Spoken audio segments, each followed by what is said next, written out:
Hi, Eddie from Eddie's Pottery. A lot of people watch other people make or apply handles to pottery, but a lot of times a lot of potters don't show you the really easy stuff, thinking that you already know how to do it. Well, I've got a couple of ideas of that I use for my own, and I don't know if other potters use it or not. But what I've done is I use a rolling pin. I use a rolling pin. I have if I want to make some thinner handles to pull for, like on coffee mugs or something like that, I use a thin dowel rod. I place the clay in between the dowel rod, and then I go over it on a nice board. Well, this board right here, it's kind of porous, so what I did is I put a little bit of saran wrap over it just to make sure it doesn't stick. And I've done this before, so I know it works. But yeah, I've made some pictures that I'm going to be applying the handles to. So what I did was I've got some little heavier boards. These are, I think these are about 7/16 or little yeah, let me see here. The dowel rods are 3/8 of an inch, and the pieces of wood trim here that I have that I'm going to use is 7/16 of an inch thick. I'm going to place the clay in between it. I'm going to spread it out, make the handles nice and long, and then I'm going to cut it. So what I'm starting with is a nice big slab of clay. I've had it sitting out a little while, so it should, hopefully it'll form up real well. I want to make them nice and long, but this should be an easy method on how to make it and make it nice and even. I mean, a lot of potters, I've watched them make handles in the past, but it's like they automatically assume that you know how to make the handle. All we're going to do is show you how to apply it. Well, I'm going to show you both ways. I'll start with this, and I'm just going to roll it out. I mean, you know, it makes it nice and smooth, and so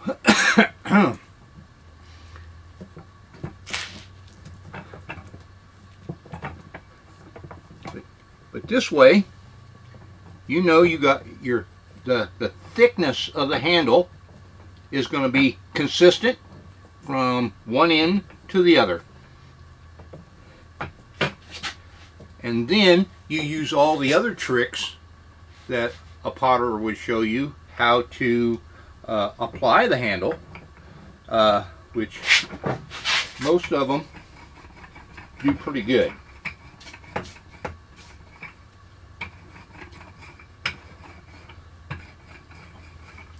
So all I'm doing is making it out nice. It's nice and even. I know it's not going to stick to the board because of the saran wrap that I put on it, which, you know, this is easy stuff. You know, you can go to the grocery store and buy it. The saran wrap, the wooden dowels, you can go to any hobby shop, buy you whatever diameter that you want, or hardware store, lumber yard, they all sell this stuff. The rolling pin, garage sale. It was either $3 to $5. So really, you know, you can find this stuff real easy. It won't cost you a lot of money. And all I did was, now I've got it rolled out. It's all nice and even.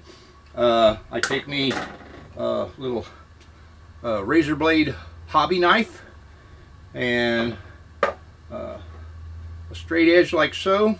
All I'm going to do now is cut it. I'll cut the ends off of it.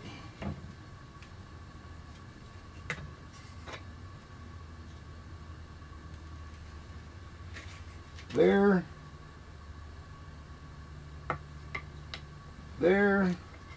I'll make them nice and long so that I know that it'll go through to the top of the pitcher to the bottom, and that's important. And I'm just basically I'm pretty much done with it. You can actually see how good and thick it is right here, but it does, you know, if you use a smaller rod and you use a rolling pin on it, it's not going to be that thick. So there's that. Good clay.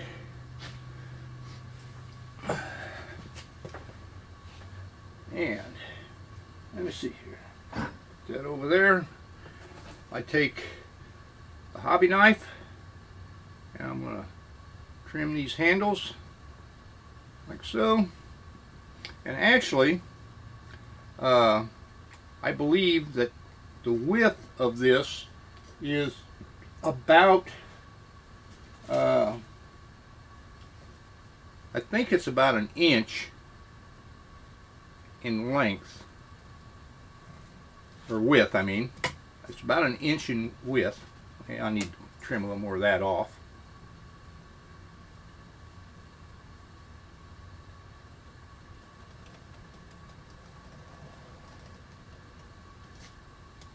Take that, and I'm going to peel that piece off of there, like so.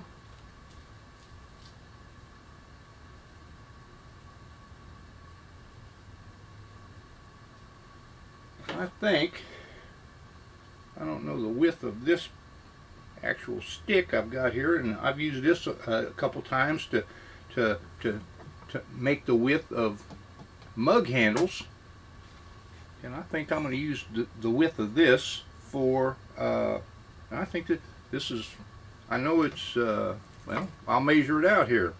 So this here is, that's 3/4 of an inch wide. I think I could probably make it just a little bit wider than that, but I'll use this to, and I'll just make me a nice even, set it over just a little bit. I'll make it just a hair wider than that. Doesn't have to be 100% exact. I'll trim that off like so, and I'm going to trim another one right next to it.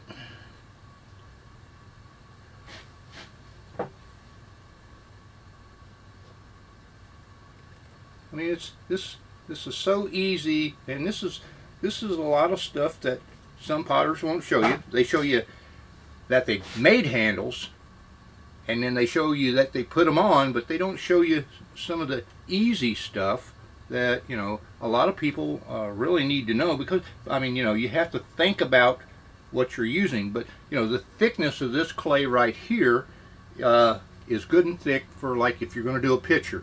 Now, if you wanted to do, like I said, like if you wanted to do a coffee mug, you would use like a dowel. I mean, I made some here earlier for, I keep it wrapped up in plastic so that way it stays good and moist for when I'm going to need it. And I made me some right here that they are not very thick. They're thinner than this piece right here, because it. But yeah, I made these for. I've got a couple coffee mugs that I'm going to be applying handles to. So I just keep it all wrapped up. Stays. I can get my water bottle if I need to. If I think it's getting a little bit too dry, I'll take and spray it down, wrap it back up in the plastic, and hey, it'll be ready for me here in a day or so when I'm going to use it. So, but you know, I try to use when I make handles, I try to use it up within a day or two, you know, so it doesn't dry out too much.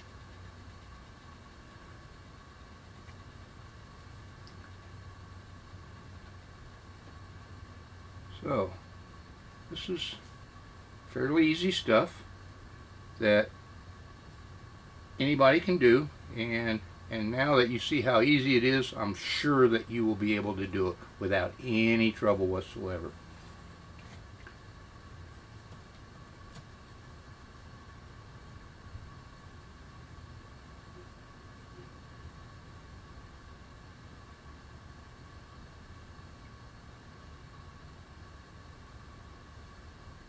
Now I'm getting the last of this cut up. I will take in, and I got 4 pitchers over there. I need 4 handles, and I made 1, 2, 3, 4, 5. I made 5 handles, so I've got an extra one. You know, and I've got all this nice soft clay. If I knead all this, wedge it, get it all put back into one piece, and when I go hitting it with that rolling pin, you know, it'll mush it all down, and I'll fold it over a couple times, knead it a little bit more. I'll get it wrapped up, and it'll be another solid ball of clay. But what I'm going to do is I'll set that down there for right now, and then I'm going to show you how easy this is on some of these pitchers. And I'm going to get a pitcher out over here. I'm going to get one of my pitchers out, and then I'll show you how easy it is to do this. And let me take. I'm going to move the camera. I'm going to move the camera over here to where we're at, and up here is, I've got 4 pitchers that I've made. I've wrapped them in plastic to keep them from drying out too much. I've been drying out clay right here. I pugged a bunch of clay, or I didn't pug a bunch of clay. I made a bunch of clay earlier in the season, and I have mixed it. I've refined it. I've strained it through the power. I made a power sieve, which you've seen in the other videos. So and I tell you what, I'm drying this clay out, and I'll be running it through my pug mill over here. I'll be running it through the pug mill, and I'll have a lot of clay. I think I can actually run clay through. I can run through clay through the power sieve itself to sieve it. I can do 5 gallons in 30 minutes or less, and it's amazing. I mean, I've watched a lot of other people sieve and strain their clay, but I don't think they can keep up with this thing. This is the sieve in the other video. It's an amazing piece of equipment. As you can see, I've taken each one of these pieces of clay apart. They've turned out really nice. I'm separating them just a little bit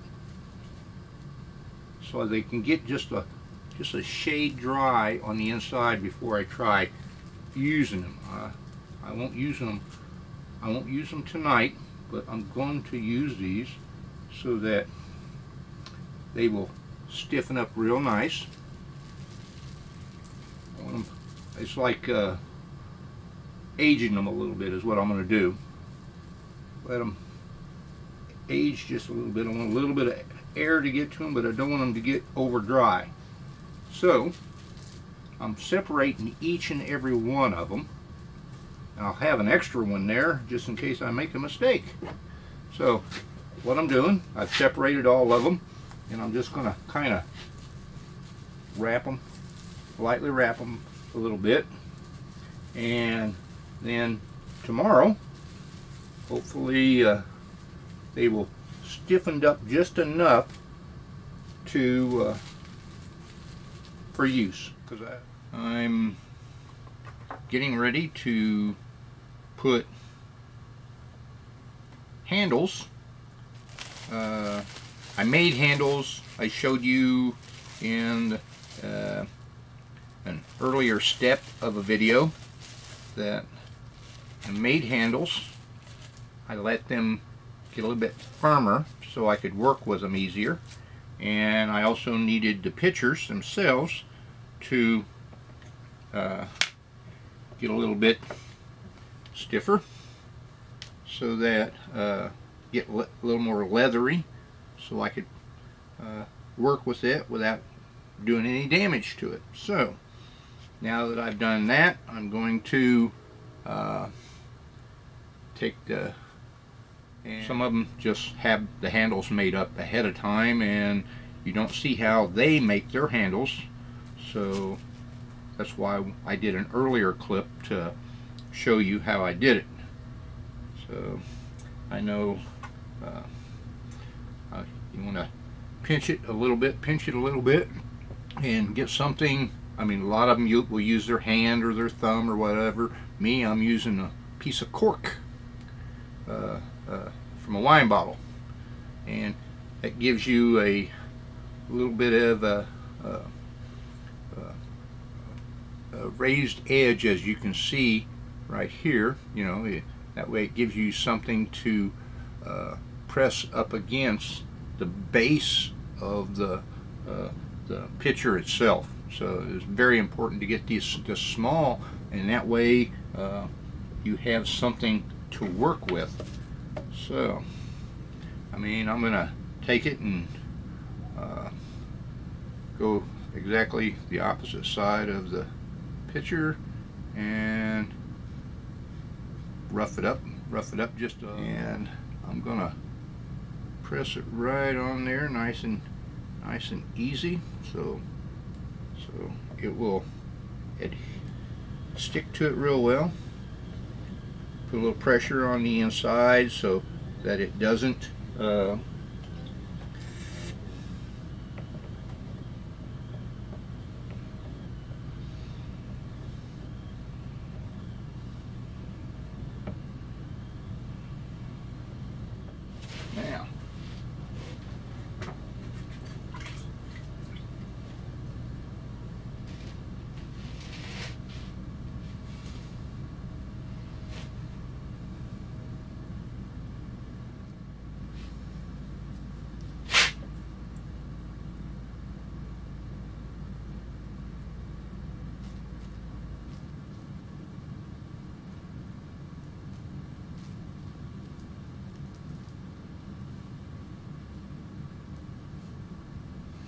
Normally on pitchers, I like to use just a little bit heavier handle than what I do on my coffee mugs. I don't want to use a real light handle on a pitcher, because it's gonna take a little more wear and tear. Trim that off just a little bit, because that's a little bit too long. That's for sure. Now,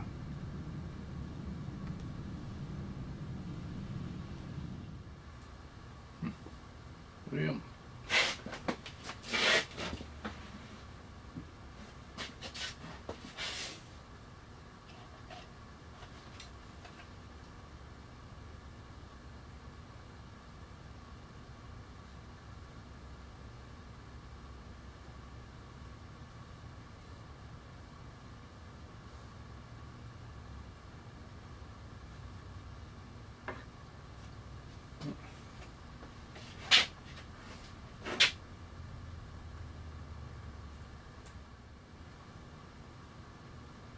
this one here was what not to do.